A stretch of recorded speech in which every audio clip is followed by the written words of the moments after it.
Oh wow, look at me. Rookie mistake. I forgot to put us in. It's definitely been a while. Welcome to Showboys. We're here live, which is a new change of pace. My name's Mike, the host of Showboys here, and joined by a good friend, Jordan. How's it been, dude? It's been good. It's been really good. It's been well, one, a minute since I've seen you, and Yeah. two, several minutes since you've been on the podcast. Yeah. Man, it's about time that you made a reappearance, and what better time than now? We have two pretty awesome superhero movies to talk about tonight. What a But yeah, coincidence. right. But yeah, man, how have you been? I've been okay. I think I've been on since my son's been born maybe once. So, but I've roughly not been here in 2.5 years. Just to easy round up there. And yeah, I've been good. It's been crazy. It's Yeah, doing the whole dad thing, getting used to that, and most of my evenings around and nights around like this time, I'm putting my son to bed, and my wife's doing it tonight. She's awesome. nice. Thank Yeah, you. yeah, I know. That's Yeah, no, that's awesome, dude. Well, little Jordan is a little cutie from what I've seen on Facebook. you're talking about me, right? Yes, and your son also, but mainly you. Yeah, dude, it's been so long that I'm actually, I mean, well, not myself, but we're having our fourth child in like 3 months, 2 months, end of Wait, October. I hung out with you though, like not that long ago, right? Well, I don't know. It's been so long, but yeah, and No, we went having to we having went a to Lincoln boy, Wizard, didn't we? finally having a boy.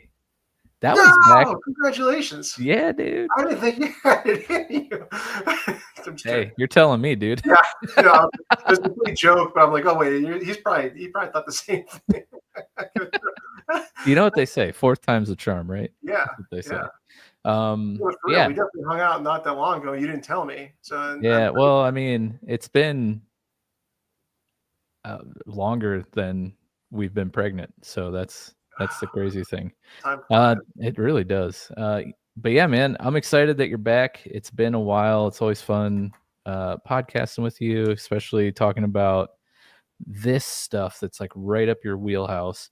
And after, I mean, who who could tell, right? Definitely not, by the display case of superhero action figures directly behind you. Yeah, yeah. But like, I wasn't like, I actually had to open it because the glare was incredible because it's a china closet. You Yeah, could like see everything. that's I, awesome. I was like, I close it, like I reopen it, test the cam, like what is happening? So this is it. This is the best I could do. I like it. I like it. But yeah, man, I was able. I was up in Ohio, um, the first half of July, and was able to watch Superman up there, and at the nice theater. So like the theaters down here in Florida, or at least the ones by me, like were built I think in the 80s and then not touched since. They Yeah. suck so bad. They're terrible. And I miss my Tinseltown and Cinemark theaters so much. So whenever I make it up to Ohio, I always try to go see a movie, but was able to see Superman up there. I live just like in Stowe now, right? I'm in Canton right now, but Yeah.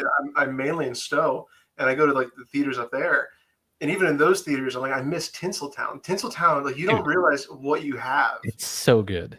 Like until that is such a good theater.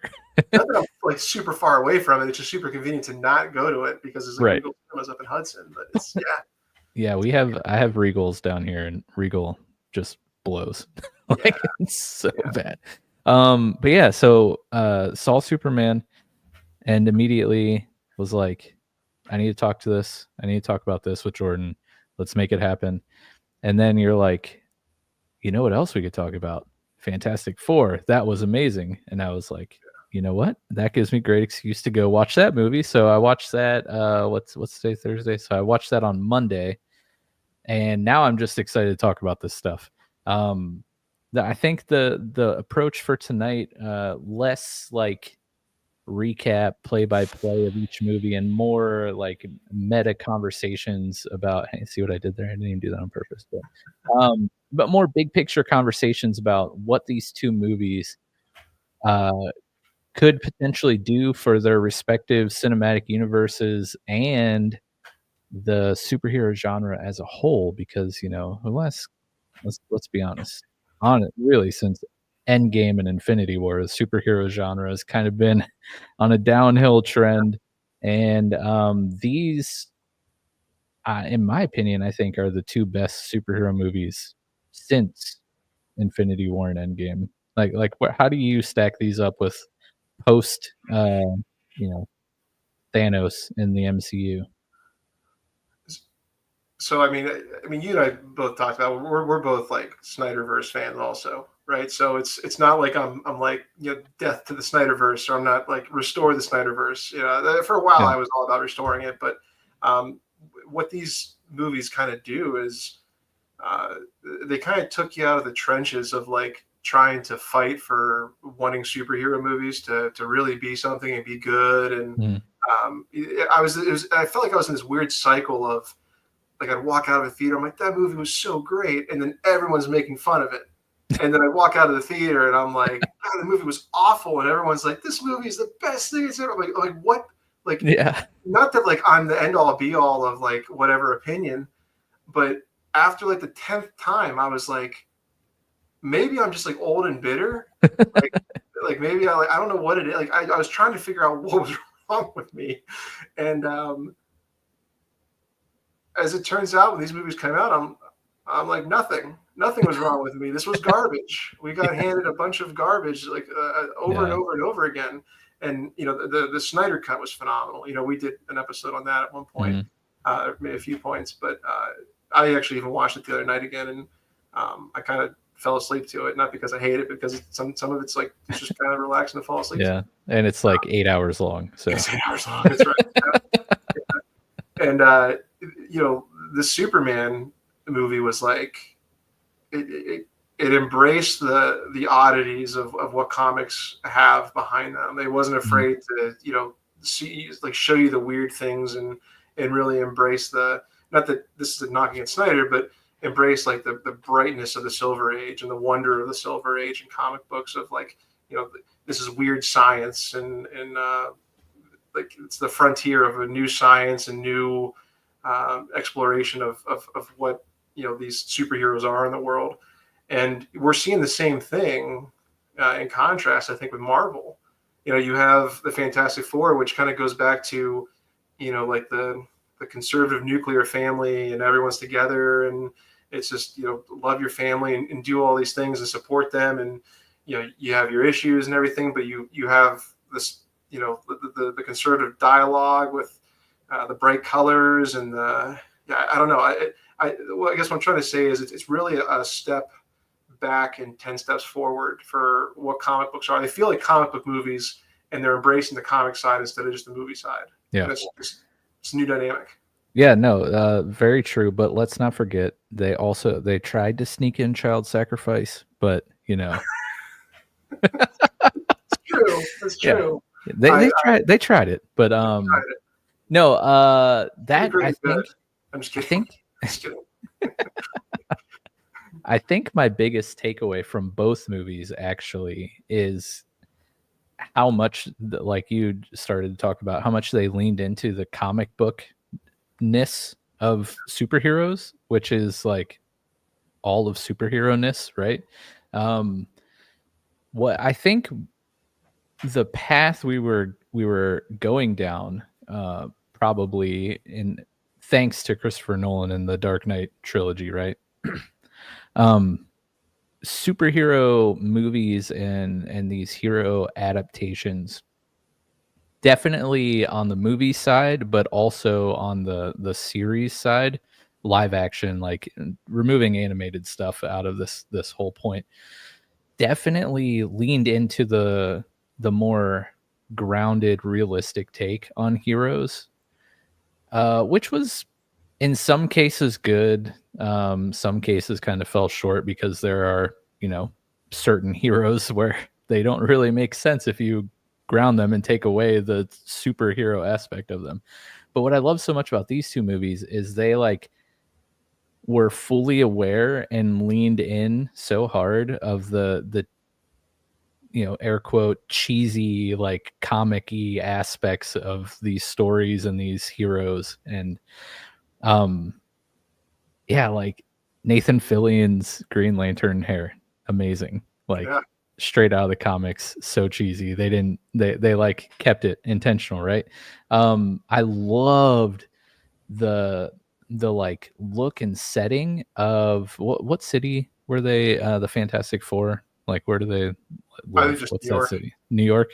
Yeah. The like almost steampunky, like Yeah. you can't really tell what time period it is because it's kind of Retro like, future. yeah, that weird retro future.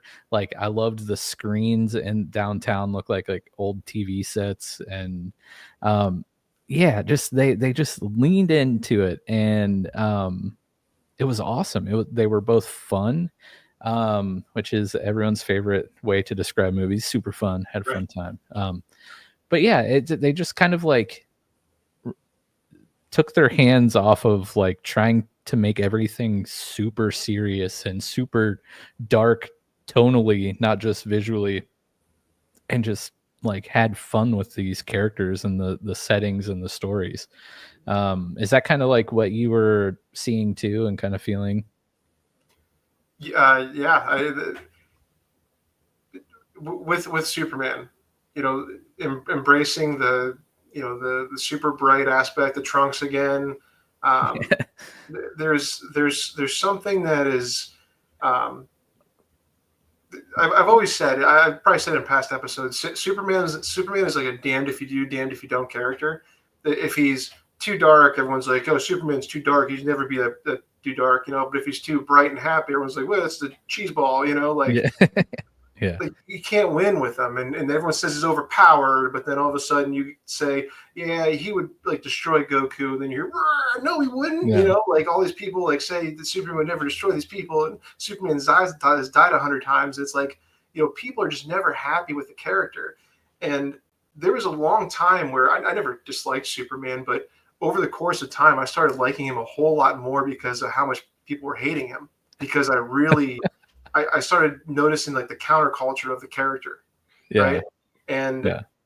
I like that's James Gunn leaned into that Yeah. really, really heavy on this movie, and like, they went into the whole, like being kind is so Right. counterculture. Yeah. It's like Power of rock, friendship. yeah, right.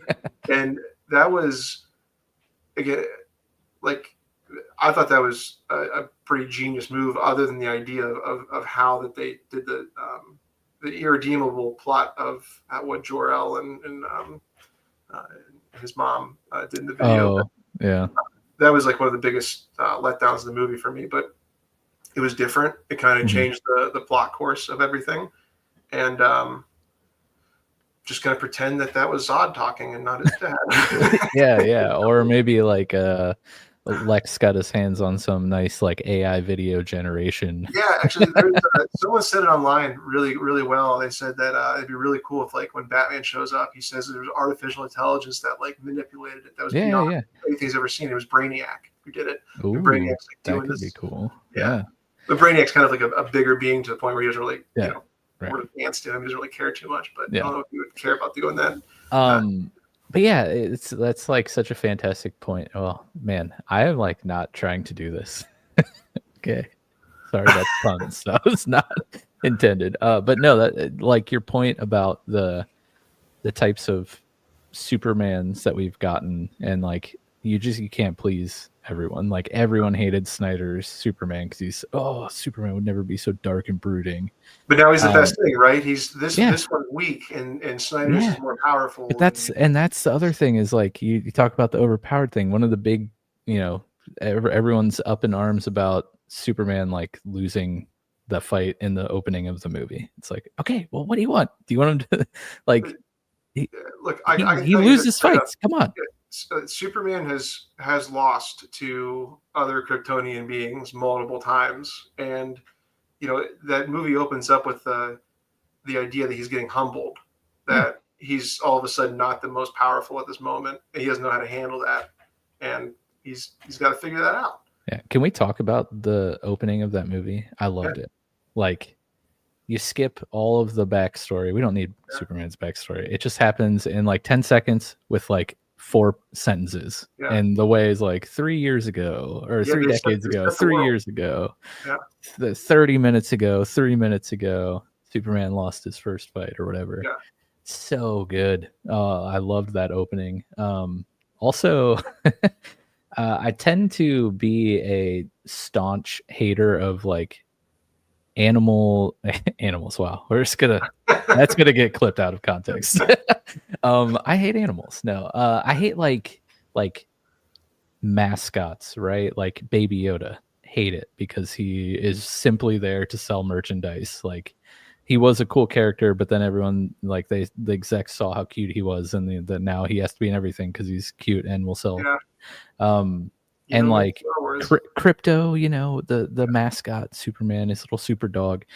But my goodness, dude, that like he was so funny in the entire movie. Like, I loved it so much. I thought I was gonna hate Crypto so much, but just the way that he is just this absolutely completely disobedient like puppy. And like, again, in the opening of Superman, he's trying to get him to take him home, and he's like jumping on his broken body.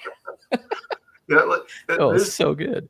And honestly, in the comics, Crypto's really cool, but he's got some goofy stuff in the Silver Age, like this Bizarro Crypto, is all these things, you know. But like Crypto in general in the comics is kind of like Captain America the dog, you know. Like, Superman tells him what to do, and he's like, you know, with his paw, and he flies. You know, they kind of do that in Super Pets, the animated movie, right? He's kind of like that.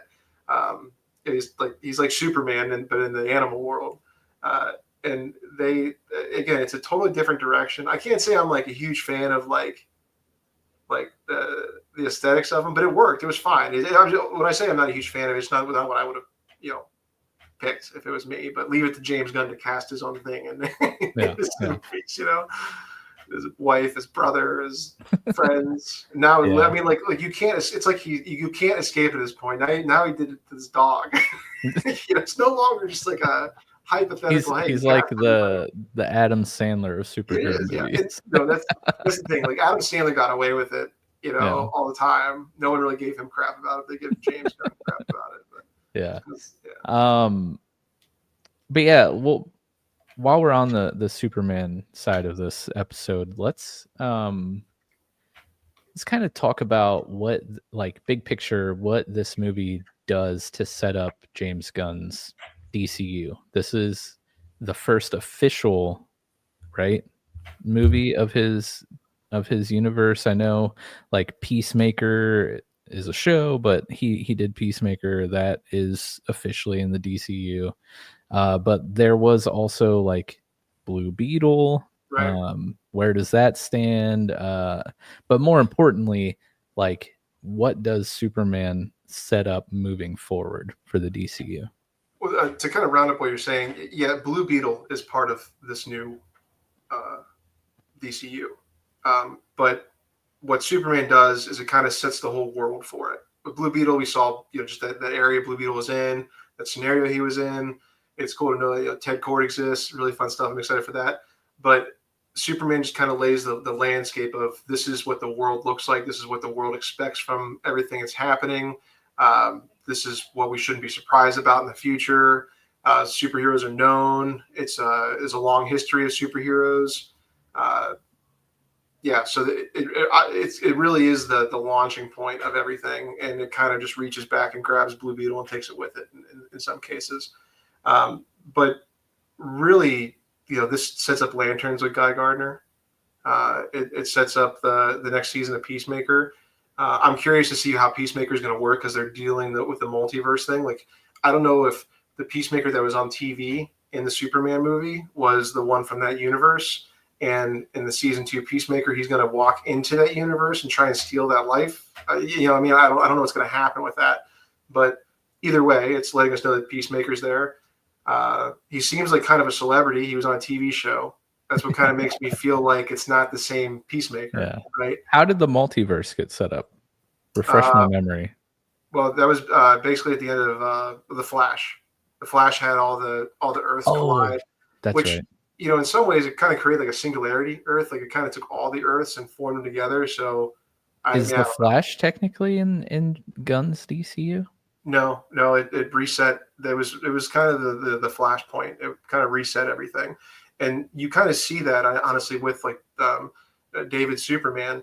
He's kind of a mix of um, Chris Reeves and you know Henry Cavill. He's a Yeah. mix of all these things. He's even a mix of My Adventures with Superman, the anime show. It's on HBO Max, I think. It's Yep. a good show.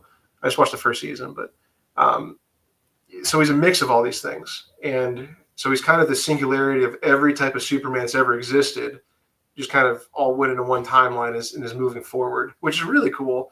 But apparently, there's still the Elseworlds that exist, with the Looking at Batman. you, Matt Reeves.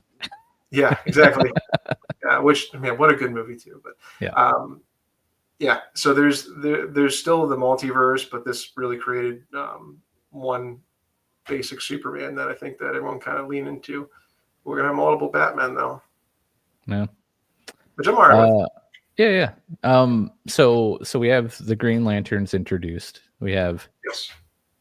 the Justice Friends. Like I forget what's their Oh, the Justice Gang. Justice Gang. Yeah, yeah, Dude, let me tell you, that scene where Superman and Lois are having like this like heartfelt, like serious conversation in the apartment or whatever, and you yeah, just see the Super Gang or Justice Gang like yeah. fighting that alien in the Guy background. Gardner makes his classic bat construct, and he's just beating the hell out of it. Yeah, dude. You know? Oh my gosh, Yeah, it's so great. I loved it, dude. yep, It's stuff like that where it's like that's like the goofiness of comics, and I yeah. love that it was in there, It right? sets the tone also again of like a metropolis that you can live in, and these things are happening out there, and Yeah, you're okay with it because superheroes are there, kind of you know creating a bubble around it and keeping you safe. yeah. And it's something that comic book movies just like Snyder does it, right? And then the whole city gets leveled, which we've had to Mhm. defend in other arguments too. Yeah. And there's no right way to do it other than just kind of make it just happen the way they do in comics. Just embrace the fact that, like, I mean, like if you were just like we hear the sirens go by and we trust that the first responders, the heroic first responders, are handling whatever situation's happening, Mm, we would be that way with superheroes, right? You hear an yeah. explosion in the distance, you're like, oh, I hope everyone's okay, Yeah. and then you Anyway, hear this taco is delicious. exactly. And truthfully, that's kind of Yeah. that's what it is. And it seems outrageous because you think that we'd be mesmerized by it, but Yeah. That's their eventually you life, get man. How many times has Metropolis gone through that in the last like 2 months? Probably right. like 5. The real thing is Gotham. Like, hey, Oh we're gosh. moving to Gotham. She's like, what? Yeah. Like, Do you why? hate yourself? I have um too much money. I want to get robbed. Let's go to yeah, Gotham. yeah. Um life's just been too good. I want to feel something. Um yeah, so Lanterns, Justice Gang, we have Hawk Girl, um, but Mr. Terrific did not know this guy existed. But that's what James Gunn does. He likes to introduce characters most normal people don't know exist. Yeah. And man, that guy was awesome. I can't pronounce the actor's name. I'm gonna try, but I'm probably gonna butcher it. Eddie I don't know, whatever. The actor who played Mr. Terrific was awesome, and he's also in Apple TV's For All Mankind. His character in that show is not really as great as Mr. Terrific, but it was cool to see him in this movie, and I did not know I was going to be such a Mr. Terrific enjoyer. Yeah, he was the standout character for a lot of people that I know. Yeah. There's actually a team in the comics called the Terrifics, and it's he's the leader. Obviously, he's kind of like the Mister Makes sense. Fantastic of the group, Yeah. and Element Man, who is Metamorpho, who you saw in this movie, also the Oh, the guy that he freed in the Yeah, prison thing. yeah, he's part of the Terrific, so they might do some sort of connection with that. The Justice Gang could kind of change into it, but actually, there's a character called Plastic Man, Oh who yeah, yeah. who's basically like Mister. He's a kind of like he's more powerful than Mister Fantastic, but he's really goofy. He's like almost like if Jim Carrey was a superhero. Uh, That's never happened. he's Oh no, he was a villain. Never mind. yeah, right. Yeah, but he's in it, and I think this other character, Phantom Girl, who's kind of like an invisible girl, but whatever. But it's uh, that's something they can do, and I kind of hope they do. It's kind of it's a cool team. It's a not a crazy successful comic, but or ongoing comic, but it's a unique team. I think they can really lean into. There's another group in Peacemaker. I forget her name, but she's really connected to Bruce Wayne. So I think Peacemaker is going to really bridge a couple things towards Batman. So Nice. I'm excited to see how that happens. There's actually a group that she's part of called Checkmate, and they're kind of like a like a kind of like a secret team. Of course, there's 106 secret teams out there, but they're not like on the edge of the bomb with like the Suicide Squad would be like they're working directly for like a group. But Nice. Big as I say that out loud, as I'm thinking about this, Alan Scott, who was like the original Green Lantern, he was like different powers as a Green Lantern, but he was still involved with the Green Lantern Corps eventually. He was actually part of Checkmate at one point. So I've always had this theory that in the Lantern TV show, that all the Lanterns come to Earth because Alan Scott's going to get murdered. And they're going to investigate that, and they're going to try and figure out, what's the mystery of it. And I've been saying it for a while. I think by the end of it, they're going to introduce the Black Hand, which I think we're known he's in there, but they're going to figure out that the prophecy is true of the Black Lanterns, and then we'll see like an Alan Scott zombie, and we'll know Necron's coming and the Blackest Night's coming and all these things, and that could be the big bad that James Gunn's going to set up as just a big zombie apocalypse movie. Interesting. It sounds like something James Gunn would do. Honestly. I'm very interested to see the James Gunn, his version of Batman in Gotham. Like, it's gonna be a trip. Well, I mean, we got to see the dark. I mean, there's actually a supposed leaked suit, and it looks phenomenal. I don't know if it's real or not, but it fits the part perfectly. It's got the Jim Lee darkness of the gray and the darkness of the blue. So it's like a dark navy with a dark gray. It's beautiful. Let me see if I can find it. But anything else that we should like be looking for in the future in terms of like what Superman set up? I mean, it's all you saw. The Ultraman got sucked into the black hole, right? I'm pretty positive that he's going to go to the Bizarro world and become Bizarro. And so David Corenswet will also play a Bizarro version of himself. And that's again another James Gunn thing I think he would do. And the Bizarro world's obviously out there, and like it's like its own inverted, universe. So like the Earth is square, these things, up is down, and Yeah. If you're familiar with Bizarro, he's basically Frankenstein's Superman. Yeah. Really... I know people were kind of speculating that he would show up in this movie. I think the later scene when where Superman's like eyes are all red after like get beat up, they're like, it's Bizarro. Right. It's like it's Bizarro. I actually saw it too. I commented on X on one of the things, like Bizarro actually has frost vision because he's reversed, so they wouldn't be burned, right? And everyone made fun of me naturally. So he's got like fire breath, or heat breath, and then he's got the frost vision. Nice. Yeah, dude. Shout out Cleveland, by the way. Yeah. It was awesome seeing in my heart will always be known as Jacobs Field getting absolutely torn up in that fight scene. How much was that the only scene filmed in Cleveland? There's some stuff on the baseball field. There's some cityscapes that were used, and then there were other buildings put into it to So they took Cleveland and kind of enhanced it into Oh, nice. Metropolis. Yeah. That's awesome. So the one question that's been just burning on my mind since I saw this, everyone knows, if you've ever seen Jordan on a Showboys podcast episode, his feelings about wokeness and all of that stuff. I know for some reason, I don't know why, but like, so I'll just rewind for 1 second. When I was in Ohio, staying with my in-laws, super big, like, you know, Republicans, always have the news on, always watching their right-leaning news. Totally fine for them, whatever. I don't care.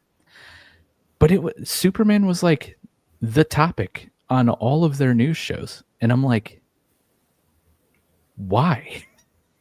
I mean, it was just nonstop complaining about how woke Superman is. And so I go into this movie, which, by the way, I saw with my father-in-law and my brother-in-law. And so I'm like, okay, this is going to be great because it's going to be super woke, and they're gonna hate, and they're just gonna rip on it the entire time. So I go into the movie expecting this, and then I did you see anything? I didn't. I actually didn't see anything. No, Like, I actually, I mean, look, in all those other discussions that you talked about, the other episodes have been on, it's the one thing I've always said is, I hate women. yeah, right. No, it's like, I always said that the pendulum could eventually swing the other way, and then we got to make sure that we're talking about the idiocy on that side too. Yeah. And in both of these movies, some of the people that I get my news sources from, that, again, I try to look up and develop my own reasoning around things, and the law of odds kind of curate who I listen to more often than not, or who I'll just whatever. But there's so much garbage that was said about both of these movies about how like there's so much straight up like borderline lies that I saw that were told about these movies, to like it's kind of like, when the ball gets rolling and you start getting a lot of viewers for whatever your affiliation is, your political affiliation, you have to stick with it, and you have to run with it harder and harder and harder to grow that mass, because it's exactly what you're feeding on your viewers and such. And so eventually those all become runaway situations. And this is some of the earliest situations that I've seen it happening with media. And they love to hate on stuff. And they were like angry about these things that don't even exist in the movie. And so, I mean, I've actually tuned out some people that I've listened to for a very, very long time. And I don't even go back to them just based on how they treated this. And that's how you know that, like, the way that you articulate yourself around your belief is becoming toxic to just, not only yourself, but everyone you're talking to, because you're never happy. You're never satisfied. No. And you just become bitter. And it's happening to a lot of conservative, platform people on X and YouTube. And it's, I knew it was what I'm trying to say is I knew it was going to happen eventually. I just didn't think this would kind of be the trigger for that. And, I think like what sparked most of it was like some comment James Gunn made of whether or not Superman is an immigrant. And he's like, well, yeah. Oh, you're right. And then everyone's like, oh my gosh, here we go. Yeah. Immigration. Trump's going to deport Superman. Blah, blah, blah. This is so very careful to the only thing, and this is what Superman would do. He only would care about peace, right? Yeah. He didn't actually take any political side. He just did whatever he had to do to disarm the situation from happening. Yeah. There's nothing wrong with that. Also, it's not because, now would he, I mean, trust me, there's things I'm sure he would do that I could say that would piss people off too. But like at the end of the day, he's going to make sure that most people are as safe as possible. And that's what he did. And, that spun into the whole, like, are you registered as a, blah, blah, blah, blah, blah. But look, here's the truth. Superman is actually a refugee. He's different than an immigrant, in some cases. And when he was young, he actually was registered. His parents gave him the name Clark Kent. He went to school. He had a social. He did all these things, right? So he was put into the system. So like I don't Yeah. know, like, and I'm not trying to get Also, like, I gotcha situation yeah, on what people are talking about, but like I just don't know how in the hell they go down these two paths. yeah. And I guess also, if you know Superman's story, his planet kind of like exploded. Yeah, He like has no home. right. Yeah, and It's that's part of the refugee idea, right? yeah, Like if Atlantis was sinking and they, you know, their boats came over, I mean, they'd be considered refugees. Like flee, I mean, yeah, like when people like left Ukraine trying to go to, you know, other countries, they were refugees. You know, right. it's immigration process, but the it's not like he's trying to come here and get a job or something or pursue a new you know, whatever. He just trying to live. Yeah, well, he technically came here to dominate, right, according to his Right. parents. Yeah. So, Spread the which seed. that kind of, you're right. That part kind of like really did not settle well with me. Cause I'm like, what? What? Look, it was different. Okay, I'll concede that, you know, but I also have to say it's like when I go see fireworks every year, the 4th of July, I'm like, oh, I wonder what thing they're going to do to wow me this year. I really don't think that honestly, but I do think about it sometimes. Like, could there be a new sizzle or swirl or something? But Jor-El's speeches in every movie are always so epic. So Mm, I'm always thinking to myself, like, what epic thing is he going to say that's going to like yeah, inspire me for, you know, whatever, to listen to it on repeat like yeah. 5 or 6 times to get it in my head. Kill the Earthlings. Exactly. Yeah. Yeah. And you know, I think it's really, it's not like, I don't, it's not in poor taste for like some weird thing. It's just Invincible's a very popular series right now. Hmm. And so like it's just kind of dumb to kind of take that Omni Man approach in an aspect. Yeah, You know what I mean? yeah, I think I don't know. I wouldn't have done it. yeah. If you're I'm not going to gonna. do the main thing, I would. What if he was Zod? Right? Who? Yeah. No one Well, knows. yeah. I hold out hope that like, because they really played into Lex's technological prowess, right? Yeah. I'm gonna lean into, or I'm gonna hold out hope that like he doctored that somehow. Yeah. Gunn Um, kind of confirmed he didn't, and he ah, was like, he's like, Lex confirms it, and I'm confirming it right now. It's it's real, but I think it's meant to man, just detach him and just ground him here that much more. yeah, Like Superman again, what always makes Superman he finds the good and the bad between both of his parents, and that kind mm, of shapes what Superman is. They did that, but then they just ripped one side of it away.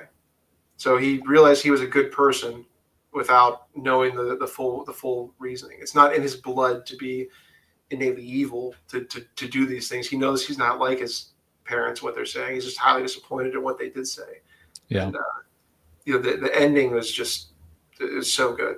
I mean, like when they show him as a kid with his parents on Earth, hmm, you know, yeah, and it was a really cool way to end it. I don't know who was filming those videos all the time because all three of them were in the video, but it's uh, it's a great point. yeah, Um, Supergirl setup is interesting. yeah. Before we get to Supergirl, my other beef with this movie is like, can we portray Midwesterners like not as bumbling idiots? Maybe. Yeah, that was weird too. Because like I know that Midwesterners are not like from New York or Los Angeles, but not all of them are like handicapped.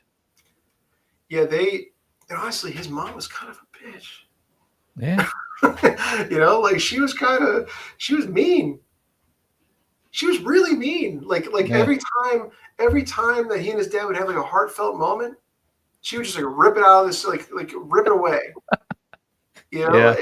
like it was just like, it's like, dang, like what a Yeah. heartless woman.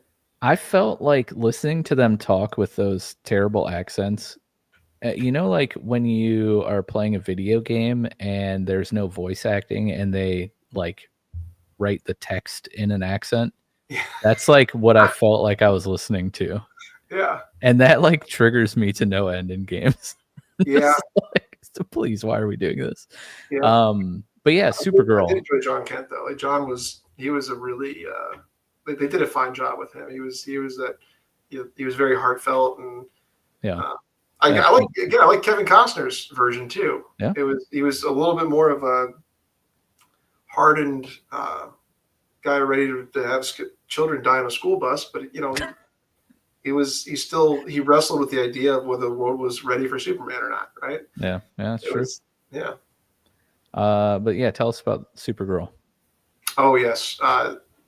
So the story they're going with, which is it's kind of cool seeing the parallels, right? Like so you have she's like the bad cousin who um, she was stuck on this planet, and I don't know if they're gonna do it like I'm assuming it's gonna be kind of a flashback. Like she's probably coming from Woman of Tomorrow, but she sat on this planet, watched her planet be destroyed, and she could do nothing but get drunk the whole time. And uh, the movie that they're basing her around, or the story they're basing what the Woman of Tomorrow is, it's Supergirl stuck on a planet that has a red sun.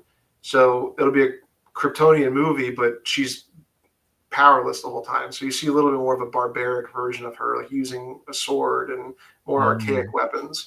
And they're going to incorporate Lobo into it. So Lobo, who's a very powerful character, goes toe to toe with Superman. Yeah.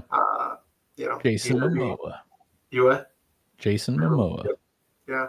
And that movie should have a really interesting dynamic, and Crypto will probably be there too with that. And, yeah, because old Soups, he was just dog sitting. It looked like exactly. Yeah, so I'm thinking this will be like a flashback, like prior to the Superman movie, and nice. And what she's doing. And she's gonna have her own movie, yeah. Yeah, that's nice. They have he released the poster for it. So instead of like look up, it like up is scratched out. It says look out. And it's just like her with like a bottle of like whiskey or something like that. So it's she's gonna be like that. The bumbling, but like just the drunk cousin who's just kind of a mess, an emotional wreck. Awesome.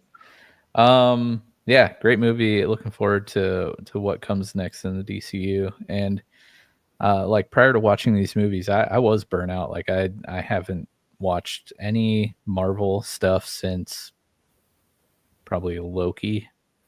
Like it's been a while. And I just am not excited anymore well, that's not true. I watched Captain America New World and that movie sucked so bad. I watched that. I watched Thunderbolts, which wasn't bad. It wasn't too bad, but it was like just I don't know. It didn't feel like the Thunder. It's not my again, not my opinion is like the end all be all, but there's much more unique Thunderbolt teams you can create that make it unique. They're the Suicide Squad of like Marvel, right? Yeah. Everyone felt like they were just super soldiers. There was you had Winter Soldier, you had U.S. Agent, you had Red Guardian, literally 3 super soldiers on the team right there. It's so ridiculous. Then a Black Widow, exactly, which is just a girl super soldier. Right? Yeah. Good for her. She keeps up with it, not being an actual super soldier, but I mean, she's a fine character too, and the overall aspect of that movie was just you're not alone, and it's okay, and it was fine. But Daredevil was pretty good. Was it? It was pretty good. Nice. So yeah, my comment: Captain America sucked, but I do like Sam Wilson. I like his character. Yeah, that movie just blew chunks. But these 2 movies have gotten me. Like they've kind of like relit the fire. But let's switch over to Fantastic Four, which was the bigger surprise for me out of these 2 movies because of my troubled past, like I just talked about with Marvel movies of late. I had like less than 0 expectations for this movie, but with you saying that you like really enjoyed it, I was like, okay, what's going on with this movie? If Jordan likes this, like what is going on? But tell me about what do you think about it? I mean, spill the tea. It was a it's one of those movies where you're like crap, this is like it's on a different Earth than what the MCU is happening on, and that kind of sucks because I kind of want to stay here. I want to see more happen on it. It's like the Matt Reeves of Marvel. It really was. And what was neat about it is, the Fantastic Four hasn't really been like they've kind of been their own animal, right? They've had their own like just horrific movies off to the side of all these other things, kind of like its own like Fox Mhm. like insanity. But this did that in a tasteful manner. They kept that separate Earth, and they just made it the Fantastic Four universe, because the Fantastic Four, they really do, they have their own like street level threats, they have their own cosmic threats, and they handle it all. And even their team, they have like the powers that can handle the street level threats, and then Johnny can go supernova and handle cosmic threats, and all these things. So they're able to like contract and expand and all these things to whatever they're fighting. So they really took that Earth and gave you the idea that Mole Man exists, and Underworld exists with that, and Dude, all these that's such different. a cool idea. It You is, would yeah, never see that in yeah, any other Marvel movie. Like, that yeah, is the comic cheese that I right, love. right, and they had like just throwbacks to even the Fantastic Four's first original cover of not Gargantuan, but I forget his name, the Green Monster.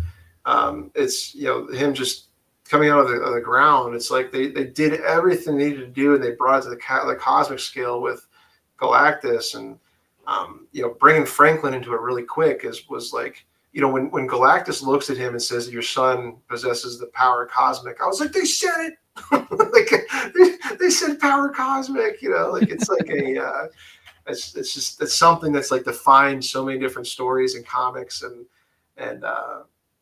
it's just they did it, and they played it safe with the team a little bit. The Reed Richards didn't do a whole lot of like cheesy power stuff, like like turn into like a tire and start rolling down the street or something like that.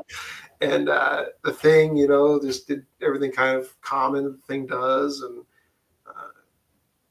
yeah, it's just a good movie. It was a good. It looked beautiful.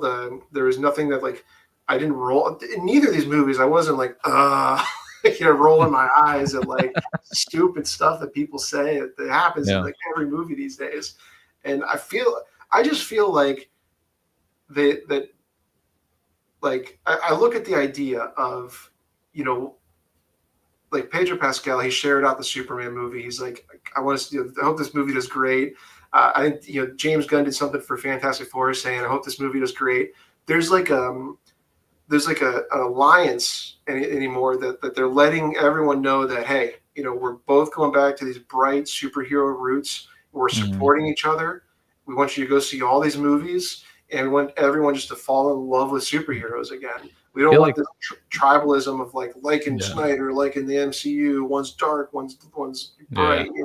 Like let's just all enjoy this. And And did I Tom think that Cruise, like, spike their drinks or something? right, and it goes deeper, I think, than just the movies.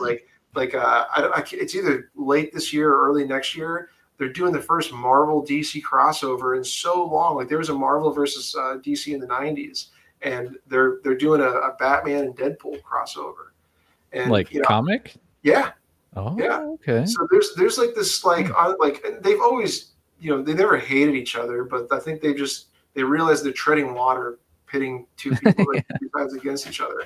Yeah. And I think that there's probably some gentleman's agreement, like, hey, let's just go all in on the bright colors and the comics. And I bet you'll see a Lobo meets Wolverine pretty soon. You look at Spider-Man, Brand New Day. He's in bright colors. The Punisher's there with a bright skull on his chest. Like if the Hulk isn't bright green running around in purple pants, I don't know. I don't know I'd be surprised. Yeah. So they're doing it. Yeah, I know I yeah, kind of went off that's like awesome. the deep end of just the Fantastic Four there, but it's just to circle it back around. Galactus was phenomenal. Like he was like intimidating. Like he was. Yeah, I got more out of seeing Galactus in this one movie than I did Thanos across his whole story arc. nice. Well, I know, like, 0 about Marvel comic stories and, like, negative about Fantastic Four stuff, so explain the importance of Galactus and Franklin and the power cosmic and all of that stuff. Enlighten me, please. Well, I can't remember how far back Galactus goes, but he goes back to the ancients of the universe. He's like I think he's like just right after the Eternals. or close to him, or he might be listed as kind of one of them or related to one of them. But it doesn't really matter. But he's ancient as heck. And the funny thing about him in the comics is, like, you've seen some of the old like comic art of him, right? Like the bright purple and the blue. Yeah. There originally he was kind of like whatever you imagined is what he was, like kind of the Stay Puft Marshmallow Man in Ghostbusters. So somehow everyone on Earth was picturing him like this, and he just looked this way, a guy in a big purple and blue suit. Yeah, that would be terrifying. Right? Yeah, but Power Cosmic's obviously just something you feed on the universe, but you have the hunger of that too. So like you want to devour stars, devour cores of planets. So that's what he kind of talks about, his curse. Like he wants to go around and just try to fulfill this this hunger that never goes away. So he's like forever hungry, and he just goes around and hires people as heralds to go tell people that they're about to be eaten. But seeing Franklin. Funny thing about Franklin, and I don't know if they're going to do this in the comics, he's actually a mutant. So he actually has like the mutant gene along with like a weird like splice of what his parents gave him. But the power cosmic for Franklin in the comics is just like it's insane. He can like bend reality and do all these crazy things. He's like one of the most like powerful people in comics. And naturally people seek to wield that, like Doctor Doom wants to wield it. Galactus wants to transfer his hunger to him, and it's just it's a cosmic scale of just knowledge and power, and you're plugged into the universe. The ability which what the Gauntlet and the Infinity Stones do. They plug you into it, and it kind of gives you an idea of like what that type of power can be, or what your cosmic awareness becomes, and everything. But you become just elevated to a point to where you just you could be here, but you see everything that's happening throughout the universe, and it's just it's used for tons of things. So nice. This movie for me displayed the unstoppable power of a mother's love. Yeah, dude, like I don't know what it is, but like, and I don't know if it's because I'm a dad now or what, but like they're always after the babies. They're trying to put babies in bad situations, and it just freaks you out, And I don't know. Like, I must have been just a heartless bastard before, because I never felt this way before. And like the beginning of the Flash movie, like there's all these babies falling out of this. Yeah.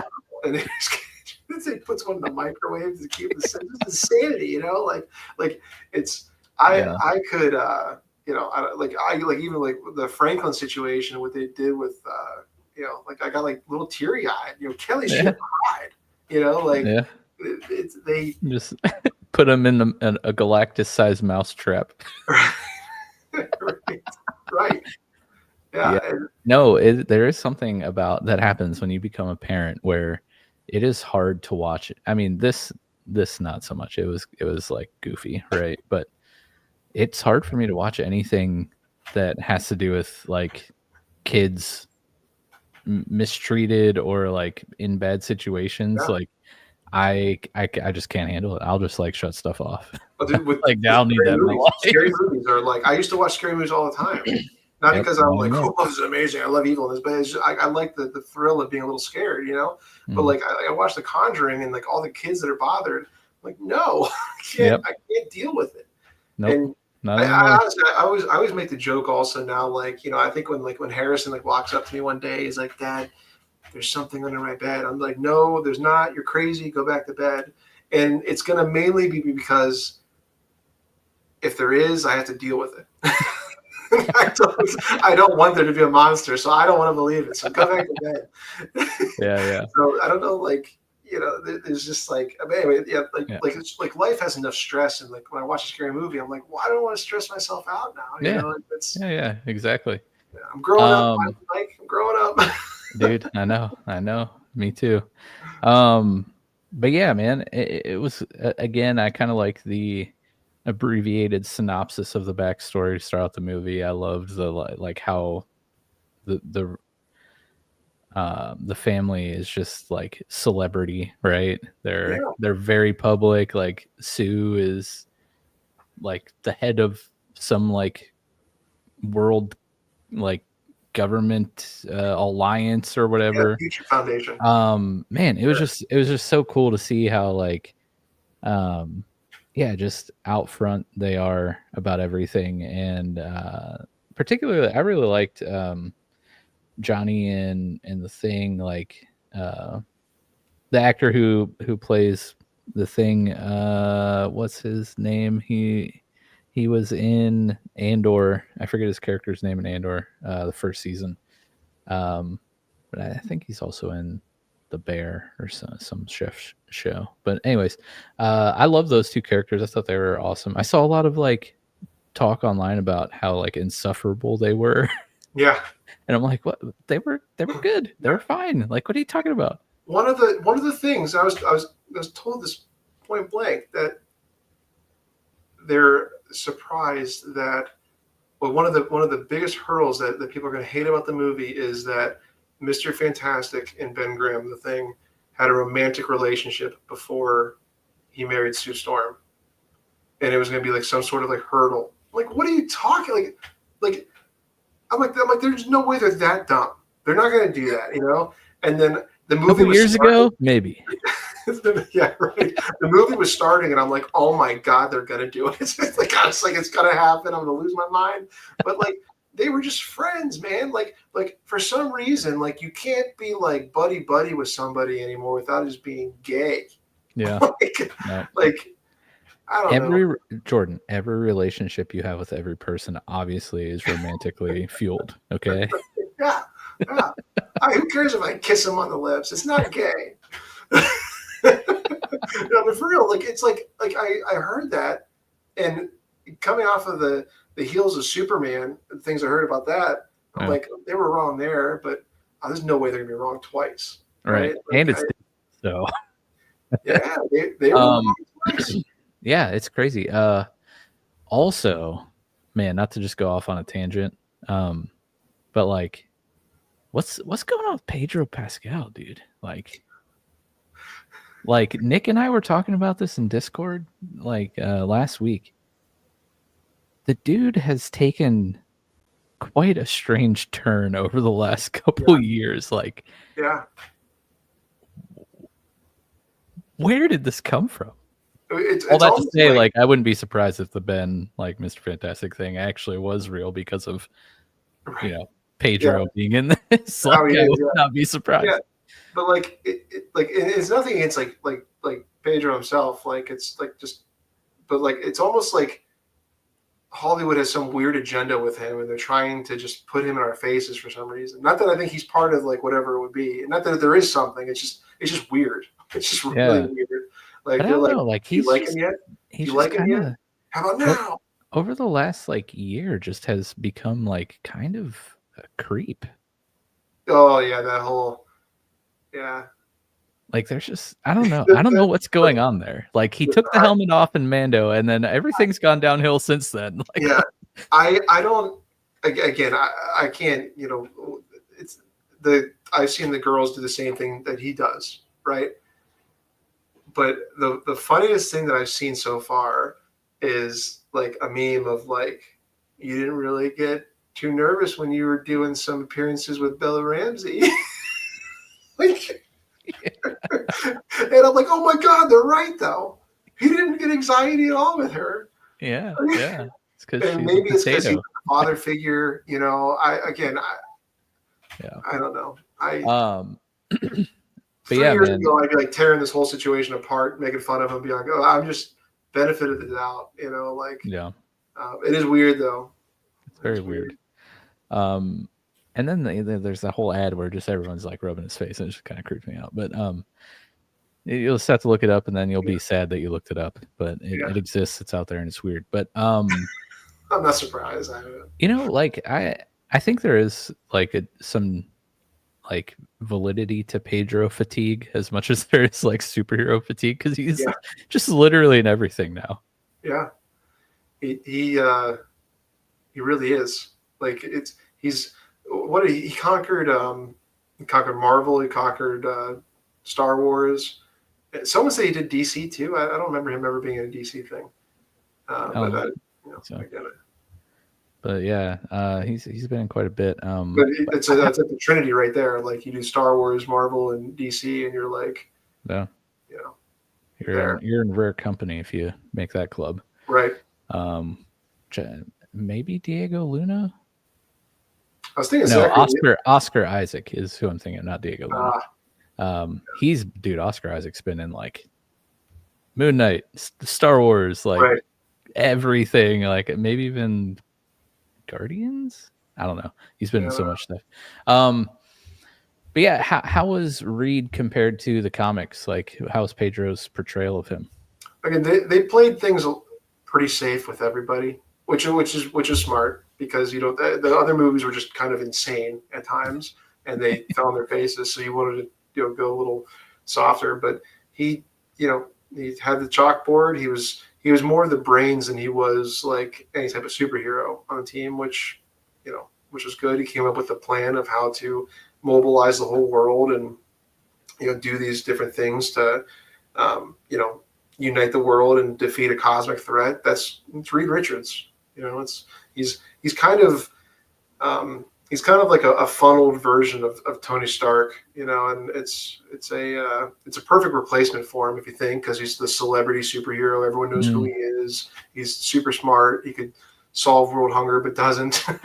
It's he's just the classic,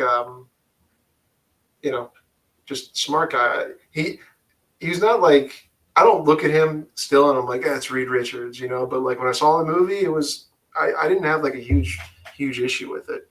It was, nice. It was pretty good. What'd you think of Silver Surfer? I thought she was fine. I'm a Nora and Rad fan, like the classic Silver Surfer, but she did it perfectly. She was a little underpowered in some aspects, but she's like Silver Surfer goes toe to toe with Superman easily and way faster than him, and it's just. What's up with like explain the Silver Surfer's like character? Not, I mean, you can in the context of this movie, but just in general, like what's with the surfboard? It's just a means to travel, really. But it's kind of Galactus giving a piece of the power cosmic to somebody to go out, scout what planets that he's going to devour and that are good for him, and let the people know about it, and do everyone a favor by letting you're going to die, type of thing. And there's actually yeah, right.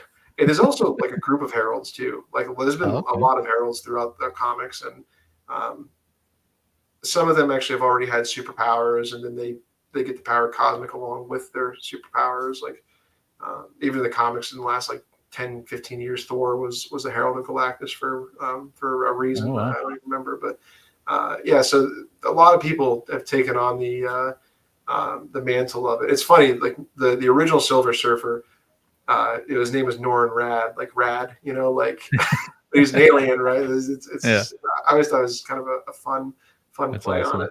Yeah. And there's some that are more evil than other ones. Like the Silver Surfer is like kind of inherently usually a pretty morally grounded person who doesn't take a ton of pride in what they're doing, but they're saving their planet by taking this job. There's some that are like, oh, we're gonna go destroy this planet, and I'm gonna rough it up before you get there, type of thing, And there's one guy. I don't want to go too far off into this, but his name's Terrax, and he kind of looks like Darkseid a little bit. He's got like a big axe and everything. But there's a Lego Avengers movie where they had a fan, and the fan is hanging out with the Lego Avengers, and they're like, oh, it's great having you around. There's like this little kid named Terry, blonde haired Terry, and like, it's so good having you around, Terry. You're great. Terry becomes the Herald of Galactus, and he becomes Terrax, and he's like, I'm Terrax, and they're like, so hold on, your name's Terry, and you get an axe, and then you call yourself Terrax, and he's like, shut up. I herald you. Yeah, exactly. Yeah, like Terry That's awesome. Terrax because he has an axe. It was one of those things where I was like halfway falling asleep, and I start laughing out loud because it's just so out of like left field. That's So, awesome. yeah, Speaking of out of left field, the casting for Silver Surfer, Julia Gardner, like, yeah, was not expecting that. She is and will always be Ruth from Ozark to me, right. and so Yeah, it's very strange to see her in anything else. yeah, Um, she's Ruth in my mind as well. I can't. It's like John Bernthal. He's Shane. yeah. You know, I actually all the time have to catch myself from calling him Shane Bernthal. Mhm. I do it all the time, And I and feel they're bad like, because that's exactly what he didn't want to happen when you see him in interviews. Like he's like, I'm glad they yeah, killed me off and they did because I would always be Shane. I'm like, yeah, it's you late. are. Yeah, Too late. yeah. Actually, have you seen the? Oh my gosh, every character John Bernthal plays is exactly the same. It's what I'm saying. It's Shane. Exact. It's exactly. Have you seen the Odyssey trailer? I haven't. No. Because he's in it, and he's like narrating this part of. It's a Yeah. very short trailer, He's but doing the then the walk like camera. he's about to bust open a No, barn no, or no. something. He's Yeah. sitting down, but he's talking and emoting while sitting down, exactly like every other John Bernthal Oh, doing character. And the I'm, yeah, dude, and I'm just like, come yeah. on, man, you gotta you gotta Look, switch it up nine here, bro, millimeter. because you're taking me out. Yeah. I'm gonna have to Yeah. send you that teaser trailer, but the movie does look really good. That's the thing. But Maybe it's not actually Shane. Maybe it's just John Bernthal is the same person all the time, but he's yeah, just yeah, Shane was first, right? yeah. It, Um, it's he's definitely but I'll ask you a similar question. I think this movie, while being in a different like multiverse, a different version of Earth, uh, does have some big implications for the MCU, particularly with the last post credit scene. Yeah, the last post credit scene, where Franklin is visited by oh yeah. Doctor Doom. Yeah. So tell us what the heck's going to go on there, and how Fantastic Four is going to make it into the main I don't verse. know. Like it's so many things that could be. It's like Doctor Doom was so like so in you know he's from Latveria, right? That's like his country. He's the leader of Say Latveria. that again. He's the leader of Latveria, which is like Okay, who is mysteriously missing from all of the scenes in this movie? right. So that leads me to believe that this is Doctor Doom from this Earth, right? Okay. Otherwise, I would think that he's from the other one and he's coming over here doing something. But he must. My guess is going to be that he's already knowing that there's like the Secret Wars is happening, that all these different Earths are coming together to battle it out in this like battle royale for like the grand survival of everything. So he probably knows it's happening. He was trying to investigate all of it while it was happening. And he's like, I need Franklin to win this. So he's going to, again, weaponize him to do it. So whether he does that with or without their consent will be the interesting thing. He's probably going Yeah. to do it without their consent, and they're going to go after him into Secret Wars and follow him into battle type of thing, right?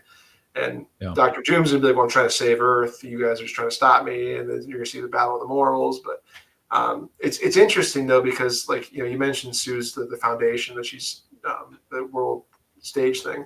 I think I know they mentioned at one point they call it the Future Foundation that they're founding, and the Future Foundation is like it's an alliance of like the good and the bad guys of Marvel in some aspects. Like Doctor Doom's part of the Future Foundation. He's in like all white, so like all white, like everyone's in all white and black, and I mean, the Spider-Man's part of Future Foundation. It's like basically the greatest scientific minds come together along with some, you know, beat sticks ready to, you know, fight stuff. Like the Thing is in there, of course. And so I think the Future Foundation is kind of where they're going to evolve the Fantastic Four forward. It's a way to also make Doctor Doom a good guy and Mm, ultimately more of a hero, but still an yeah. anti-hero in some ways. So we can still get some more RDJ in the MCU. Right. Right. And, Got to you know, milk that cow for all it's you're worth. right. I know. There's actually I've actually been grabbing some of them as like just because I don't know if I have other copies, but there's a couple of different stories where Doctor Doom steals the identity of Tony Stark, and he does Oh, that to kind of manipulate the Avengers, and you know, whether it's an emotional scale or like they actually believe he's Tony Stark from another right. world. So are It's like these like old comics and not like recent uh, ones? they're like Bronze Age, Copper Age comics, so they're not like the super old, but they're getting older. There's one Nice. called Demon in an Armor, where it's But basically Doctor Doom's armor, but it's colored like gold and red. mm, And but like pre MCU Iron Man and stuff like that. oh yeah, Yeah. yeah. These kind of dive back a little ways to things that they could do with different story arcs. I'm sure they do their own thing, but there's Iron Doom. That's a different story, which is kind of very similar. It's like an all silver Iron Man outfit with Doctor Doom's cloak and hood. So there's a couple of different things that they could do, and Not gonna lie, that actually sounds kind of sick. there's some neat stuff, you know. Yeah. Which sorry, I'm trying to be cautious of my throat clears because they're ridiculous tonight. Um, I guess that like in my mind softens the blow of casting RDJ as Doctor Doom. Because like I guess like it actually makes sense and lines up with some of the comics, you know? Yeah, it doesn't always have to. Obviously, there's weird things you could do where like you know Iron Man becomes Doctor Doom. You know, and I believe it. You know, they're just he's a self-devouring narcissist who just wants to do his own thing. You know, like Yeah. it's kind of what some of the best superheroes do and anti-heroes. Yeah. I know those aren't the best qualities, but they make for great comic books. They always have. So it's there's a Yeah. lot of things they could do, and it's hard. I like it because it's not you don't know what's going to happen. You know. Yeah.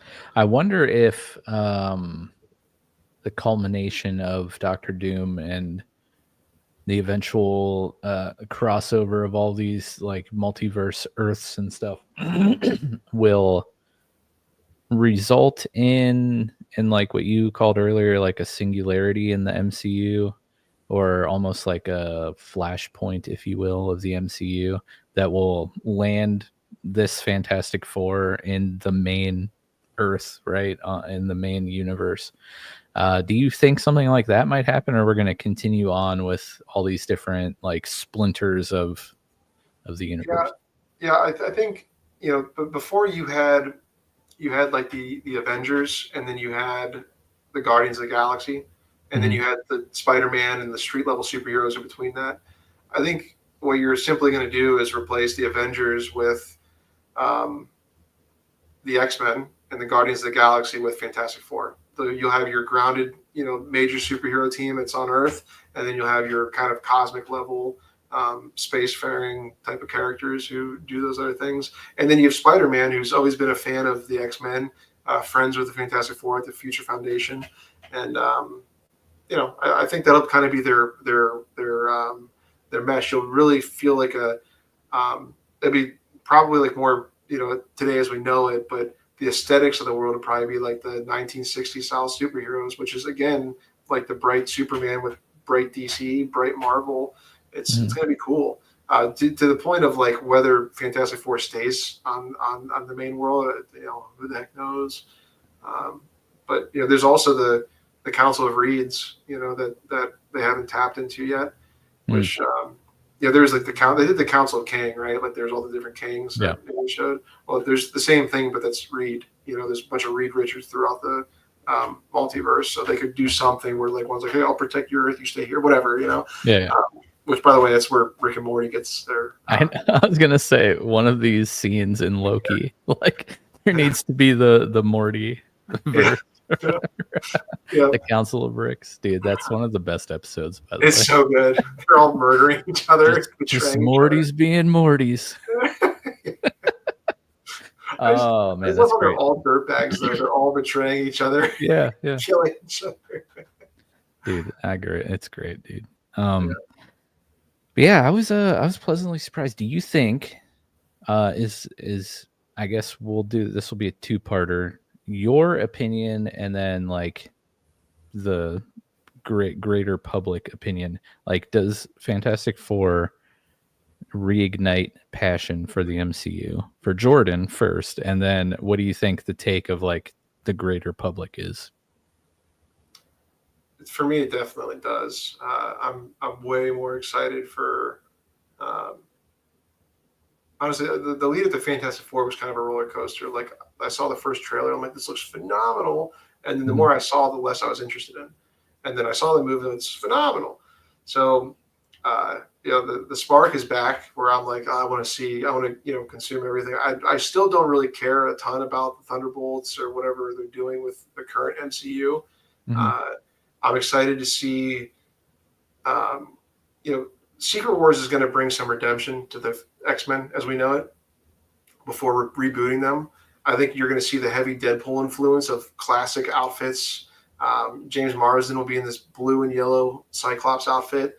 We're going to see things that we never thought that we would ever see, and it's going to justify everything that's been and launch everything forward. And I just hope it's received as well as it should be. But the truth is, Fantastic Four is kind of a mixed review as far as like how the public saw it.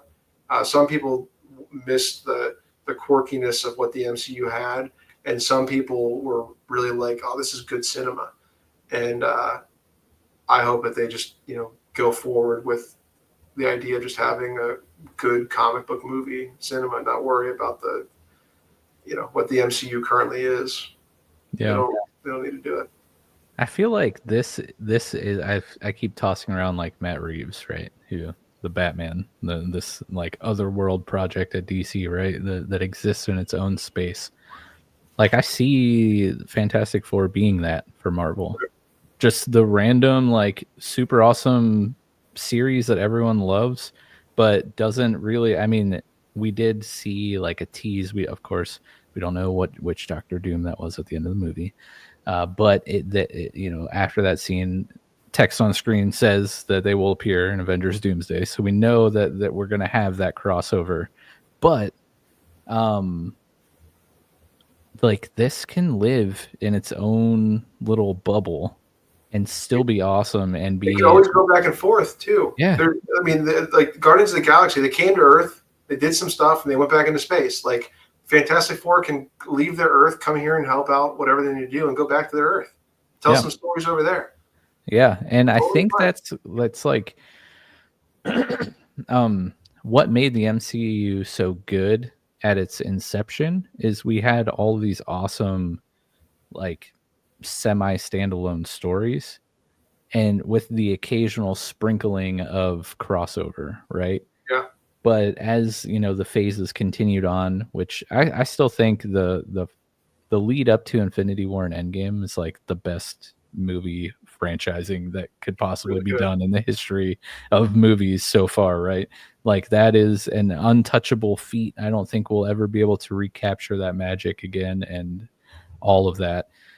But like as that, the phases, progressed, the mingling, the commingling became more and more important. And like if you were to go see a movie in phase 4 but you haven't seen like that character's movies in phase 2, you're going to be lost because like he's popping up in all these other Right. movies and like you need to know the interconnected stories. And then post Infinity War and Thanos, like they continued that, but there was like no reason to. Mm-hmm. And so like we lost just telling good stories about these characters. Exactly. And this movie in particular does just that. And it's Yeah. a breath of fresh air. And I think like can we just return to that until we have a reason like we did Thanos where these You characters describe my whole thesis for now the first season. must work together, right? It was exactly you. Again, you just described my whole thesis for why Mandalorian was phenomenal at first. Once they tied it into everything, I'm like, oh, okay, it's done. Like it was a breath of fresh air for itself as a standalone story. It Yeah. existed out there, and it's just a cool little sub chapter. But yeah, you can have these stories run in parallel, and then when they cross over, it's an event, Yeah. right? Just like the comics, like you can go and like on New Comic Book Wednesday, you can go on there and just grab a bunch of them and throw them in a bag, and then just start reading them. And you don't always have to know what is going on. There's Yeah. sometimes standalones, and sometimes you'll be reading literally a Fantastic Four book, and like Cable pops up. You're like, sweet, this is awesome. What's he doing here? Yeah. And you can go back and read and maybe try and find some reason, but you don't really care. You just want to see them adventure together. Yeah. And that's what it needs to be. It needs to be just like you go to a comic book rack and you just grab a bunch off the shelf and you read some stories. And they don't always conclude. Sometimes they do, but they're just a Yeah. good read. And then you put it in a box or you do whatever with it. But like, there's something that like you don't have to have everything connect all the time. But you can have it connect, but have it soft connect. Like Yeah. when Peacemaker season 2 comes out, it's going to do its own thing. We don't have to be like, oh my god, you got to see Superman because he was in this one interview on the news. Yeah. Like it doesn't matter. Like you can sprinkle it in, totally fine. Yeah. But I think Gunn's going to have like he's going to do that one world building thing, and I don't want to harp on Blackest Night too much, but like the coolest thing about Blackest Night was as the prophecy became true and the zombies and the Black Lantern ring started like taking over different people on Earth, like there was like a zombie apocalypse in Gotham.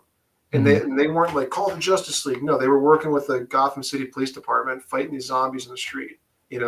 Like Dick Grayson was Batman at the time and he was with Damian Wayne. They were helping them fight these zombies in the street. While there's a bigger zombie apocalypse happening in the universe. Again, you can have these sprinkling connections through all these different things, but they're all good stories by themselves. And then there's a culmination where they get together and there's the big battle. Yeah, you don't have to be like you got to see this end credit scene so it connects to this other thing. Like the expectations are too big, and we're gonna just be disappointed because no one can keep doing that same thing that Marvel did, which was a masterpiece, to your point. And we saw it like crumble. Right. Like nobody cares now because everything is so connected. Exactly. But I think that's like your band and you read it like your first album's amazing. You're like, oh shit, that was too, nowhere to go but down. Yeah. But I think like even Matt Reeves' Batman is becoming its own cinematic universe, but doing it again in a way. Well, I can't say this fully because I did not watch Penguin because I don't have HBO anymore. Sad times. The person I was mooching HBO off of canceled their account. So you're like, I spent all my HBO money on Bulbasaur over here. Yep, that's right. But like, you introduce a character in a movie and then you can spin off things with that character. Like Penguin is a character in the Batman. Then he got his own show. That's cool. Like build a universe like that. But I'm sure that the Penguin show is telling a Penguin story, not a Batman story that is featuring the Penguin and named the Penguin. But like that's what we need. We need to go back to those roots of building these universes again. Yeah, and it's okay to not have all of them be amazing. There's some can suck. It's not a big deal. Like you can go to my comic book collection, and there's some I read more than other ones. There's some I'll never read again because they're not that good. But that doesn't mean I read one comic book and I'm like, oh, I hate Superman now because I hate this one iteration of him. I'm like, there'll be another one next week. Movies are a little emotionally tough because like you see something fall on its face, and you're like, I'm not getting any younger. I'd love to see a big, beautiful thing happen that I can really enjoy without like either like a box office failure or like like a bunch of neckbeards talking shit about it. Like it's just like it doesn't. I just you want to be able to just enjoy things and for whatever they are, and everyone can have their own opinion. But like like Superman again, it's a pretty big success. And they're like, well, actually, you take inflation and all the like why we don't have to tear it down, bro. Remember, power of friendship. It's be insane. Kind. It's insane. Obviously, you didn't watch the movie, right? But it's funny because you think about what happened to the Snyderverse, right? Mm-hmm. Like it did crumble in a lot of aspects. Like again, like I thought the first Shazam was phenomenal. I thought the first Aquaman was good. Second Shazam was funny, but it wasn't like amazing. So it did crumble. But you look at what Gunn was doing. He comes in, he's like, I'm going to reboot everything, and everyone's like, whoa, you just had a bunch of movies that had big issues. You lost a lot of money on, and you have the Batman, who's a critical success in theaters, and now you have an award-winning Penguin TV show branched off of it, and you want to reboot it. So like, Yeah. And by the way, my reboot not going to include that stuff. Exactly.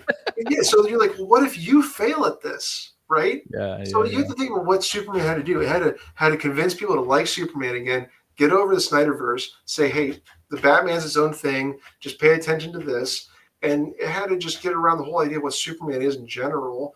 And look, the truth of the matter is, like again, as much as I am a fan and patriot of America, like I'm all about making America as best as it can be. Not the most popular country in the world right now. So like to have Superman come out, it did well here. It did a little bit bad, abroad. But I'd even venture to say not even the most popular country here. Right. And it still did good. It still figured it out. It still fought its way through. And it's just it's one of those things where you have to look at and just say that whether you hate it or you love it, you just got to shake hands and be like, well, they did it. This is Superman now. It's going to get a sequel. It's going to get its own universe. And it's not because they invested too much into it. It's because it was a success and people like it. People have a good time with it. Yeah. I'm here for it. I'm excited. Definitely excited to see what comes next for DC. My interest in Marvel is like curious now. I'm Marvel curious. Haven't quite peeked into like pure excitement. I'm still like, okay, you got my attention. Now what are you gonna do next? Even if everything else sucks that the Fantastic Four gets involved with in these other Earths, they can always go back to their Earth, and we still have that Earth. We can go to our own little paradise Earth and live in our retro future. I am totally fine with that. That's a perfectly good plan. But yeah, make sure you guys leave a comment. Let us know what you guys thought of Superman, what you thought of Fantastic Four, what you think is going to come down the road for either franchise or from superhero movies in general. Is there anything else you feel like pressed to get off your chest before we wrap up here? I mean, like again, Thunder, like it's a really good year for superhero movies. It's exciting to be excited about it again. You have, I mean, the Thunderbolts basically came out saying, hey, we're misfits. You're not alone. You're not alone in this world. You can always look for friends and support. You have Superman, who's like, be kind. Just simply be kind to people and love people around you and do whatever you can do to fight for kindness. And then you have Fantastic Four, who says, don't sacrifice your babies. Yeah.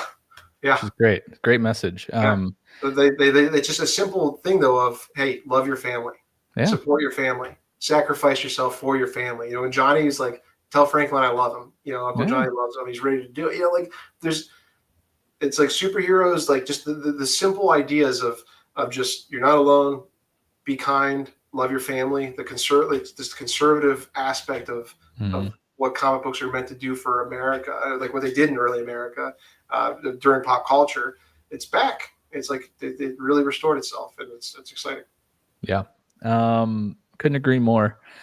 It is exciting to see. It's also exciting to see you on the podcast again, Jordan. So feel free to come back whenever you want. I know Chad and Nick are in the heat of the summer of anime right now. They've been reviewing anime movies all summer long. Like Chad and Nick are both in heat, so they're not really.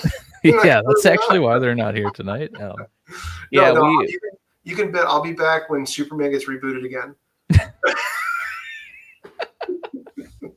Nice. So a couple years. So I'll see you again. They're we interrupted the summer of anime. They'll be back next week, covering the Watchmen animated movie Chapter 2. They did Chapter 1 last week, and then I think after that, so 2 episodes from now, I think we're gonna watch The Predator: Killer of Killers, which looks pretty awesome. So if you want, Jordan, you're welcome to come talk Predator with us. I would probably be super happy for 60% of it, and then I'm just going to thrash it after that. Sounds like great podcast material. So be on that episode. But yeah, so that's the next couple weeks. So look forward to that. Make sure you follow us on YouTube, Twitch. You can even follow us on Facebook if you want. You can join our Discord. Links in the episode description. We also have Patreon. Head over to patreon.com/showboyspodcast to learn how you can support the show. And I'll end with this. I don't care what anyone says. I'll fight you. Batman vs Superman is like a top 3 movie for me. It's a masterpiece. It's a masterpiece. It's so good. You can just rest on that. We'll see you guys next week.